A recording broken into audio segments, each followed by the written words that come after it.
Doctor अगर मर जाता है तो क्या उसके बेटे को आप लोग डॉक्टर बनाएंगे? देखिए नहीं बनाएंगे, ये डायरेक्ट अनुकंपा का देखिए यहाँ जो है चूंकि जो सर मैं पूछना चाह रहा हूँ कि डॉक्टर के बेटे को डॉक्टर बनाएंगे अगर उस काबिल वो नहीं होगा तो? ये आंसू और एनडीए के जैसा नहीं है कि हम एमपी हैं तो मेरा बीवी भी एमएलए रहेगा, ये सोच के साथ नहीं बनाया गया। बल्कि देखिए लगातार रामगढ़ के उपचुनाव की तस्वीरें हम आपको दिखाते हुए चल रहे हैं और इस समय हम रामगढ़ विधानसभा में हैं जहां की सबसे खूबसूरत तस्वीरें आपको हम दिखा रहे हैं। लेकिन हम बताएं कि इस खूबसूरत जगह पर क्यों खड़ा हूं, क्योंकि झारखंड के सीएम का कार्यक्रम होने जा रहा है रामगढ़ के उपचुनाव में और सीएम साहब खुद आने वाले हैं और लगातार ये तस्वीरें देखने को मिल रहा है कि झारखंड मुक्ति मोर्चा के तमाम जितने भी बड़े नेता हैं वो रामगढ़ पहुंच चुके हैं और उन्होंने भी कैंप कर लिया है। इस समय हमारे साथ बात करने के लिए फागू बेसरा साहब हैं जो प्रदेश सरकार के द्वारा दर्जा प्राप्त मंत्री भी हैं। सर हमारे साथ हैं। सर सबसे पहले आपका डी फोकस में तो स्वागत है, जोहार सबको।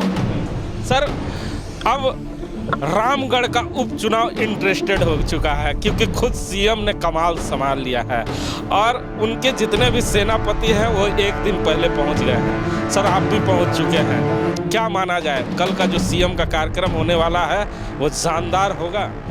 कल से लगातार सीएम साहब का प्रोग्राम रामगढ़ विधानसभा में निश्चित हो गया है। कल दुलमी में आएंगे, परसों चितरपुर में आएंगे, फिर गोला जाएंगे, फिर 24 को रामगढ़ में हम लोग का चुनावी सभा होगी।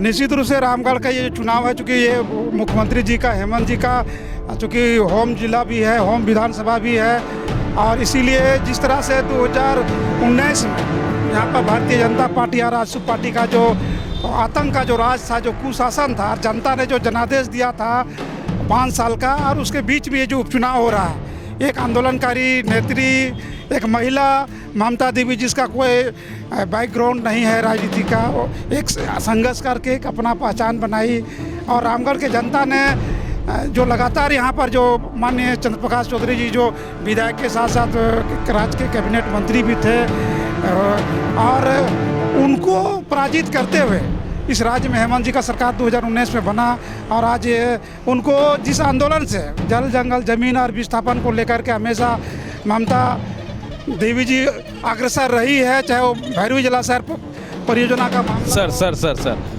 यहाँ पे लोग जानना चाहते हैं ऐसी कौन सी परिस्थितियाँ आ गई है कि झारखंड मुक्ति मोर्चा वर्सेस आजसू का लग रहा है कि चुनाव हो रहा है, कांग्रेस कहीं दिख भी नहीं रहा है। पूरे रामगढ़ में ना झंडा दिखता है ना बैनर दिखता है, जहां दिखते हैं झारखंड मुक्ति मोर्चा के नेता ही दिखते हैं। आखिर झारखंड मुक्ति मोर्चा इसे क्यों ईगो बना रही है? क्यों झारखंड मुक्ति मोर्चा ऐसा लग रहा है कि वही चुनाव लड़ रही है?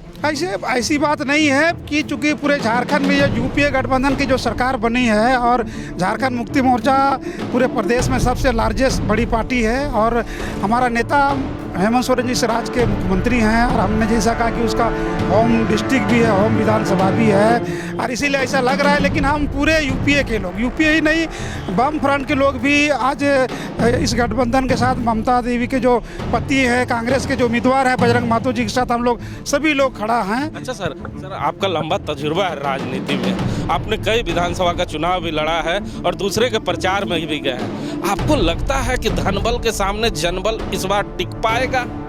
देखिए पिछला बार का भी जो चुनाव हुआ था एक उसमें भी धनबल और जनबल के बीच में ही था। आज जिस तरह से रामगढ़ की ये जो धरती है बहुत ही ऐतिहासिक धरती है, रामगढ़ की जनता न्यायप्रिय है और ये लोग हमेशा जो है ना जनबल के पक्ष में खड़े हुए हैं। धनबल यहाँ टिकता नहीं है और अभी भी जो जंग जो है रामगढ़ विधानसभा का धनबल और जनबल के बीच में ही है। एक बार जनबल के पक्षधार यूपीए के कैंडिडेट बजरंग महतो जी हैं और धनबल के कैंडिडेट के रूप में आजसू के समर्पित जो सुनीता देवी जी हैं और जो जिसमें भाजपा के जिनका राज यहाँ झारखंड बनने के बाद लगातार इस राज्य में रहा और अभी दिल्ली में उन्हीं लोग का शासन है। सर एक प्रश्न पूछना चाहूँगा अंत में, ये झारखंड के लोग जानना चाहते हैं कि अगर झारखंड में कोई डॉक्टर अगर मर जाता है तो क्या उसके बेटे को आप लोग डॉक्टर बनाएंगे?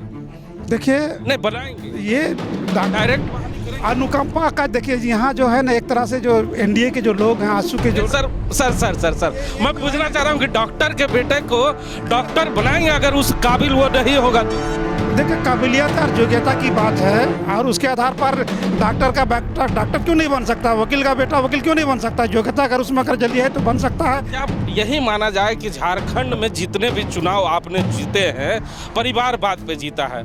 जिस जगह भी उपचुनाव हुआ आपने उसके बेटे को टिकट दिया, बेटी को टिकट दिया। इस बार आप लोगों ने थोड़ा अनोखा पहल किया, पति को टिकट दे दिया है।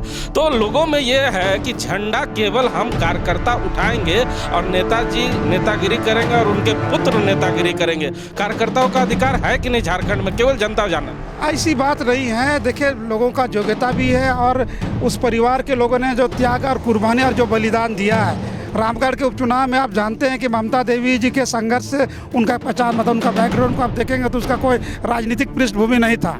संघर्ष करके उन्होंने अपना पहचान बनाया, और जिस तरह से उसको साजिश करके उसको फंसाया गया और उसको सजा कराया गया, और उसके क्योंकि निश्चित रूप से लोगों का सहानुभूति और उनके परिवार के प्रति हर दल का या हर आदमी का एक ही रहता है। और उसी के सोच के तहत हम लोग ने, ममता देवी चूँकि संघर्षशील महिला है, छोटा छोटा उनका बच्चा है और एक संघर्षशील नेत्री है, यही सोच के पार्टी ने, यूपीए गठबंधन ने उसको प्रत्याशी बनाया है।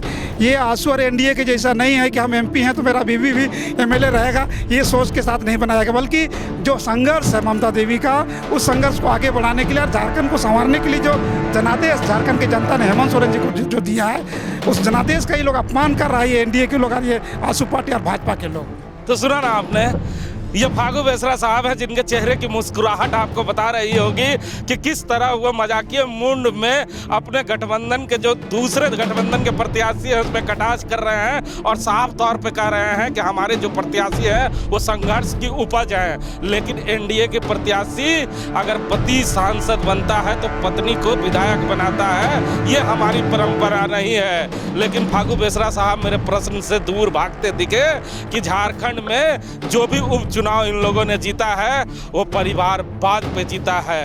ये मैं नहीं कह रहा, ये झारखंड के वो कार्यकर्ता कहते हैं जो लंबे समय से पार्टी का झंडा उठा रहे हैं और उन्हें झंडा उठाने का मौका कभी पार्टी नहीं दे रही है।